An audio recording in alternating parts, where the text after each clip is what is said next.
जय हिंद दोस्तों, बहुत बहुत स्वागत करती हूँ आपका आपके ही कार्यक्रम में। और कार्यक्रम का नाम तो आपको पता ही है, कुछ भी के पन्ने फ्रॉम यादों की किताब। और मैं आपकी फेवरेट आरजे नौमिता। और आज की कहानी जो मैं लेकर आई हूँ, आज की कहानी का नाम है निधि, जिसे लिखा है श्री शक्तिवीर सिंह जी ने। प्रस्तुत करता रेडियो उड़ान। तो आइए दोस्तों, बिना समय को गवाए हुए शुरू करते हैं। 711 आ गई। हाँ, बस नंबर 711 आ गई। एम्स के बस स्टॉप पर डीटीसी बस आने की खुशी मनाती हुई वो जीन्स टॉप पहने। हाँ, वो जीन्स टॉप पहने 4 फुट 8 इंच। हाँ, 4 फुट 8 इंच की वो लड़की। हाँ, वो लड़की डीटीसी बस में आगे वाले दरवाजे से चढ़ी और ड्राइवर की सीट के ठीक पीछे बैठा दिवाकर उस लड़की को देख रहा था। जाने क्यों देख रहा था? जामिया। हाँ, जामिया में कॉमनवेल्थ खेलों की ट्रेनिंग के दौरान भी वो उसे क्लास में 1-2 बार देख चुका था, पर बस स्टॉप पर उसका यह नया रूप एकदम अनोखा, हाँ एकदम अनोखा और चटपटा था। दिल्ली में अक्सर डीटीसी बस आने पर कॉलेज के बच्चों में खुशी होना लाजमी था, क्योंकि कॉलेज के दिनों में मध्यम वर्गीय परिवारों यानी मिडिल क्लास परिवारों से आने वाले स्टूडेंट्स के लिए डीटीसी बस किसी वरदान से कम नहीं थी।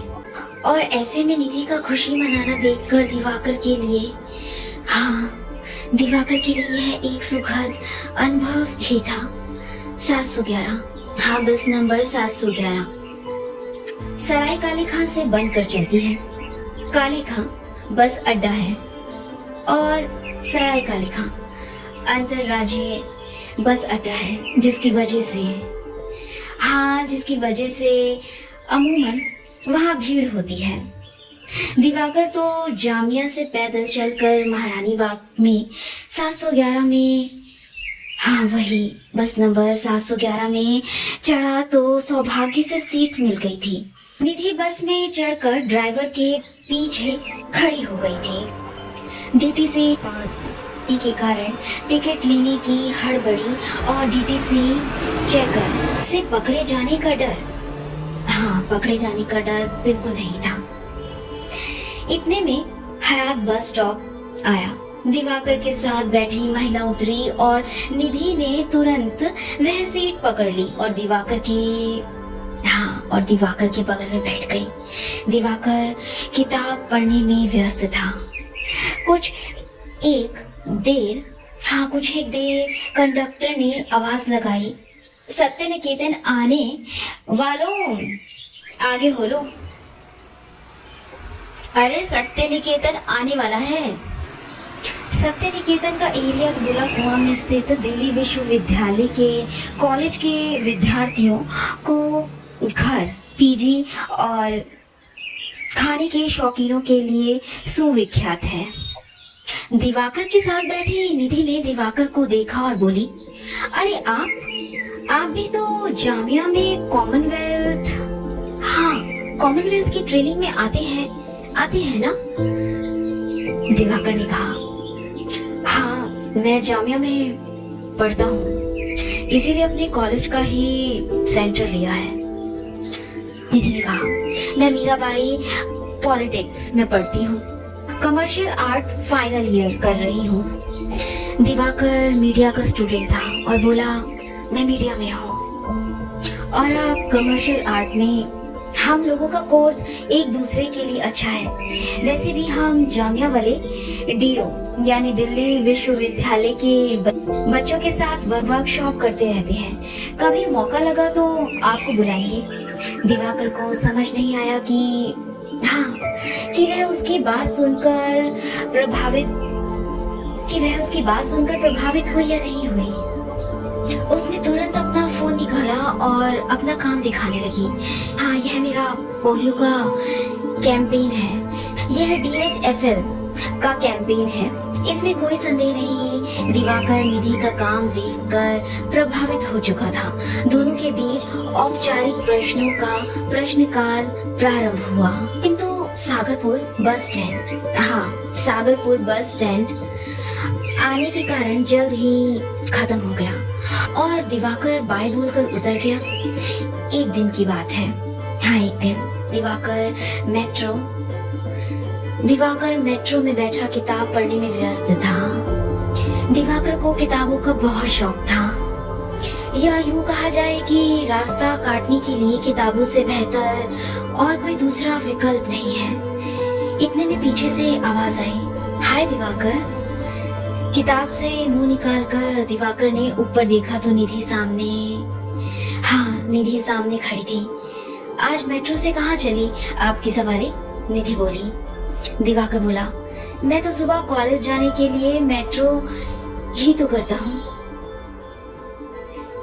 निधि बोली, बड़ा ट्रैवल करते हो यार। सागरपुर से उत्तम नगर से मेट्रो और मेट्रो से फिर प्रगति मैदान। अरे नहीं, मैं द्वारका में रहता हूँ। द्वारका से मेट्रो पकड़ता हूँ। वो तो उस दिन मुझे सागर पर किसी से मिलने जाना था, इसलिए उतरा था। निधि बोली, अच्छा है, अब तो मुझे भी कॉलेज जाने के लिए कंपनी मिल जाएगी। ऐसा कहकर दोनों ने अपने मोबाइल नंबर आपस में एक्सचेंज कर लिए। दोनों बातें करते प्रगति मैदान उतरे और 405 बस लेकर जामिया के लिए चल दिए। उस दिन तो ऐसा लगा जैसे दो अखंड बातों का पराक्रम दिखा रहे हो। बातें करते हुए दोनों जामिया पहुंचे। दिवाकर बोला, आज मैं ट्रेनिंग में नहीं आ रहा हूँ, मुझे अपना प्रोजेक्ट सबमिट करना है। निधि ने आंखें चढ़ाकर पूछा, क्यों, पूरा नहीं हुआ क्या? दिवाकर बोला, लगभग पूरे हो चुके हैं, फिनिशिंग टच बाकी है। मैं ये जमा करके ट्रेनिंग लंच के बाद ज्वाइन कर लूंगा। जरा मुझे भी दिखाओ, मैं भी कुछ लिखती हूँ, हेल्प करती हूँ। दिवाकर मुस्कुराया और बोला, यहाँ कलाकारी नहीं करनी है मैडम, लिखना है। अरे दे दो, मैं भी अच्छा लिखती हूँ, जरा देखूं तो। निधि ने जब दिवाकर की कॉपियां देखी तो बोली, तेरी लिखाई तो बहुत अच्छी है, तू ही इसे पूरा कर, मैं खराब नहीं करना चाहती। दिवाकर बोला, कोई बात नहीं, तू कवर पेज बना, लिख, मैं लेता हूँ, काम जल्दी खत्म हो जाएगा। दोनों ने प्रोजेक्ट का काम खत्म किया। दिवाकर बोला, तू चल, मैं प्रोजेक्ट करके आता हूँ। एक शाम दोनों जामिया से वापस आ रहे थे तो निधि बोली, यार बहुत दिन हो गए हैं, डोसा नहीं खाया। दिवाकर ने कहा, पहले क्यों नहीं बताया? जामिया की कैंटीन से खा लेते। नहीं यार, यहाँ वो टेस्ट नहीं मिलता जो उदुपी में मिलता है। टाइम्स ऑफ इंडिया के बाहर उदुपी भवन, कल वहाँ चलेगा क्या? दिवाकर बोला, चल वहाँ का भी खाकर देखते हैं। अगले दिन दोनों ने मेट्रो पकड़ी और फिर प्रगति मैदान में उतरे। पर इस बार मंजिल जामिया नहीं, उदुपी डोसे की दुकान थी। दोनों ने वहाँ डोसा खाया और बिल हुआ करीब ₹65 का। दिवाकर ने 100 रुपए का नोट निकाला। हाँ, दिवाकर ने 100 रुपए का नोट निकाल कर दे दिया। निधि ने तुरंत 30 रुपए दिवाकर को दे दिए। दिवाकर बोला, यह क्या, तू नहीं कमाता है, मैं भी नहीं कमाती, ऐसे में अकेले तू क्यों दे? तो आधा आधा करने में ही भलाई है, निधि बोली। दिवाकर मन ही मन मुस्कुराया और सोचा, क्यों ना, बिल्कुल आधा, जो कि 32.5 होता है, तो 2.5 रुपए भी ले लो। दोनों वहां से निकलकर पैदल चलने लगे। दिवाकर बोला, जब यहाँ तक आए हैं तो साहित्य अकादमी लाइब्रेरी चलती है। निधि बोली, सुना तो बहुत है पर गई नहीं, चल आज देखती हूँ। वहां से ऑटो किया और दोनों साहित्य अकादमी लाइब्रेरी पहुंच गए। वहां दोनों ने ऑडियो लाइब्रेरी से हाँ, वहाँ दोनों ने ऑडियो लाइब्रेरी से अबिदा प्रवीण अबिदा प्रवीण के गाने सुने और दिवाकर ने मीडिया संबंधित पुस्तकों को इशू करवाया। शाम हो चली थी, निधि का चाय पीने का मन हो रहा था। हाँ, शाम हो चली थी, निधि का चाय पीने का मन कर रहा था। बोली, यार चाय पीनी है। दिवाकर भी चाय का शौकीन, उसने पूछा, कहाँ पीनी है? टपरी पर या लाइब्रेरी की कैंटीन में? निधि बोली, जो मजा टपरी पर है वो कैंटीन में नहीं। लाइब्रेरी के बाहर नेपाल दूतावास के सामने दोनों ने टपरी पर चाय पी और 740 बस नंबर 740 बस पकड़कर उत्तम नगर गए। दोस्तों, कुछ क्षण के लिए हम कहानी को यहाँ पर रोक रहे हैं। तब तक आपके लिए एक प्यारा सा नगमा। तो ये जाना सनम, प्यार होता है दीवाना सनम, तुझे देखा तो ये जाना सनम। आगे लेखक लिखते हैं, दिवाकर घर पहुंचा ही था कि निधि का फोन आया। यार ने बताना भूल गई कि कल ट्रेनिंग वालों ने दिल्ली भ्रमण का कार्यक्रम रखा है, चलना है। दिवाकर बोला, दिल्ली इतने सालों से घूम रहे हैं, यह एक दिन में क्या दिखा पाएंगे? नहीं दिवाकर, दोस्तों के साथ दिल्ली घूमना अच्छा रहेगा और वैसे भी यह अपने कोर्स का हिस्सा है। देखा जाए तो दिल्ली में पढ़ रहे स्टूडेंट्स के लिए यह आम बात थी, पर भारत के सुदूर प्रांतों से विभिन्न विद्यार्थियों के लिए यह किसी सुखद अनुभूति से कम न था। जामिया के मुख्य गेट के बाहर 4 बसें खड़ी थी और सभी विद्यार्थियों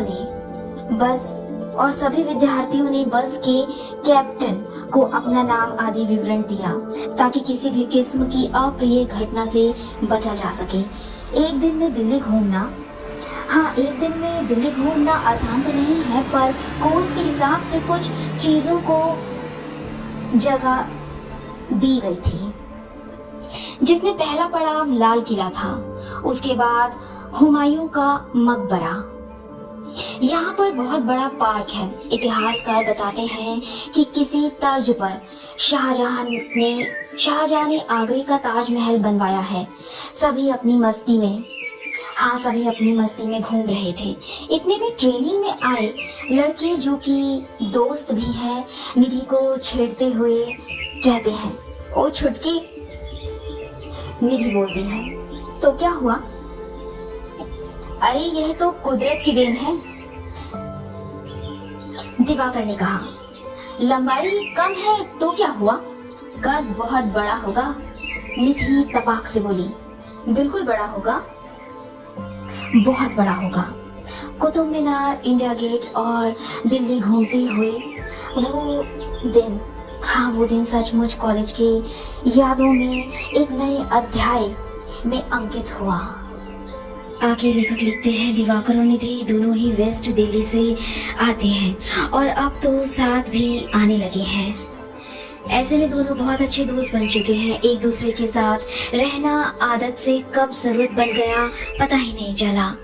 समय बहुत अच्छा बीत रहा था। दिवाकर की अंतिम वर्ष की परीक्षा हो चुकी थी और वो आगे की पढ़ाई के साथ सरकारी सेवा की तैयारी में लग गया था। सितंबर के अंतिम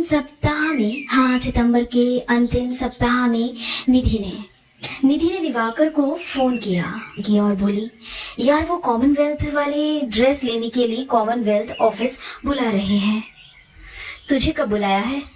दिवाकर बोला, मुझे अभी तक नहीं बुलाया। अच्छा किया तूने बता दिया, मैं अभी पता करता हूँ। कॉमनवेल्थ खेलों का वक्त आ गया। अक्टूबर का महीना था और दिल्ली में हल्की हल्की सर्दी पांव पसार चुके थे। दिल्ली वासी रंग बिरंगे स्वेटर और जैकेट में तरह तरह के रंगों से प्रकृति के साथ बसों और मेट्रो का सौंदर्य बढ़ा रहे थे। दिवाकर बिहार का रहने वाला था। कॉमनवेल्थ खेल में राष्ट्रीय खिलाड़ियों के साथ अंतर्राष्ट्रीय खिलाड़ी भी आ रहे थे। ऐसे में उनकी सुरक्षा को लेकर मामला बहुत संजीदा था, जिसकी वजह से प्रत्येक वॉलंटियर का सत्यापन दिल्ली पुलिस ने आवश्यक कर दिया था। और दिल्ली में रहने वालों का सत्यापन तो आराम से हो गया था, परंतु दिल्ली के बाहर के वॉलंटियर के साथ ऐसा नहीं था। दिवाकर का भी सत्यापन नहीं हुआ था। यह उसका दुर्भाग्य था या यह सरकारी तंत्र की लापरवाही, जिसके कारण वो इस इवेंट का हिस्सा बनने से वंचित रह गया। एक युवा जिसके भीतर नित्य नए स्वप्न पल्लवित पुष्पित होते हैं, वो दिवाकर के लिए धूमिल हो गए थे। दिवाकर बहुत निराश हुआ। किसी ने कहा भी है कि खाली दिमाग शैतान का होता है, ऐसा ही दिवाकर के साथ हुआ। निधि कॉमनवेल्थ खेलों के दौरान बहुत व्यस्त थी और अपने दोस्त दिवाकर को समय नहीं दे पा रही थी। दिवाकर के अंदर एक अजीब किस्म का परिवर्तन रोज बढ़ रहा था और उसने खुद को मशरूफ दिखाने की जद्दोजहद में खुद को सबसे अलग कर लिया था। निधि ने कॉमनवेल्थ गेमों के बाद दिवाकर से संपर्क करने की कई नाकाम कोशिशों पर संपर्क नहीं हुआ। इन दिनों प्रगति मैदान में अंतर्राष्ट्रीय ट्रेड फेयर लगने वाला था। निधि का चयन वहां हो गया और वे फिर उसमें व्यस्त हो गई और दिवाकर ऐसे में अपनी सरकारी सेवा की तैयारी में लगा रहा। किस्मत का खेल देखिए, यहाँ अंतर्राष्ट्रीय ट्रेड फेयर खत्म हुआ और दूसरी ओर दिवाकर किसी काम के सिलसिले में राजीव चौक गया हुआ था और वहीं तहलका पत्रिका पढ़ रहा था। निधि ने उसे देखा और उसके पास आई और उसे बहुत सुनाया और बोली, कहाँ था तू? कितने फोन किए, कितने मैसेज, हर बार बिजी रहकर बात नहीं क्यों? दिवाकर बोला, मैं सच में बिजी था और मुझे सरकारी सेवाओं की तैयारी करनी थी तो वहां लगा था। पर तेरा तो अच्छा रहा ना, पहले कॉमनवेल्थ फिर अंतर्राष्ट्रीय ट्रेड फेयर, सब अच्छा जा रहा है तेरा तो। मेरा क्या? हाँ मेरा क्या, ना कॉमनवेल्थ हुआ ना कुछ और। इतना कहकर दिवाकर चुप हो गया। निधि बोली, यार इसमें मेरी क्या गलती है? मैं तो हूँ तेरे साथ, हमेशा से हूँ और हमेशा रहूंगी। फोन की घंटी बजती है और दिवाकर अपने ख्यालों से तुरंत बाहर निकलता है। उधर से आवाज आती है, सर वो ऑडिटरी टीम दिल्ली से आई है, आप कहीं तो आपके कैबिन में भेज दो। निधि, सच में तेरी मीठी यादें, तेरी सीख संचित निधि बनकर मेरे साथ है और आगे भी रहेंगी। और फिर उसकी आंखें अपने नाम पर पट की ओर जाती हैं। दिवाकर श्रीवास्तव, उप निर्देशक, भारत सरकार, धन्यवाद। श्री शक्तिवीर सिंह। दोस्तों आज के लिए बस इतना ही। अगले सप्ताह बुधवार शाम 7 बजे फिर मिलेंगे। तब तक आप एंजॉय कीजिए। दोस्तों जिंदगी ऐसी ही है, कब हमें इतने प्यारे प्यारे और अच्छे अच्छे दोस्त मिल जाएं सफर में, राह में, किस मोड़ पे, ये कभी नहीं हम जान सकते। और ऐसी प्यारी दोस्ती को हमेशा साथ में रखना चाहिए, जाने नहीं देना चाहिए, जैसी दोस्ती दिवाकर और निधि ने निभाई। तो दोस्तों आज के लिए बस इतना ही। अगले सप्ताह बुधवार शाम 7 बजे फिर मिलेंगे। तब तक आप एंजॉय कीजिए और उम्मीद करती हूँ कि आपको हमारा कार्यक्रम बेहद पसंद आ रहा है। अभी के लिए आपको एक गीत के साथ छोड़े जा रही हूँ। अभी के लिए आप उस गीत को सुनिए और सुनना ना भूले रेडियो उड़ान, अ फ्लाइट ऑफ लाइफ, जिंदगी की उड़ान। आपको हमारा कार्यक्रम कैसा लगा कमेंट करके आप हमें जरूर बताएं। आप हमसे फेसबुक के माध्यम से, इंस्टाग्राम के माध्यम से और यूट्यूब के माध्यम से भी जुड़ सकते हैं। और आप डायरेक्ट गूगल पर जाकर www.radioudanlive लिखकर भी हमें लाइव सुन सकते हैं। आप हमारे इस कार्यक्रम का पुनः प्रसारण यानी रिपीट टेलीकास्ट गुरुवार दोपहर 2 बजे भी सुन सकते हैं। अभी के लिए मैं यानी आपकी नौमिता आपसे विदा लेती हूँ। अपना ख्याल रखिए, स्वस्थ रहिए, सुरक्षित रहिए और सुनते रहिए रेडियो उड़ान, अ फ्लाइट ऑफ लाइफ, जिंदगी की उड़ान। ये उड़ान ऐसी जिसकी कोई सीमा नहीं होती। जय हिंद दोस्तों, जय हिंद।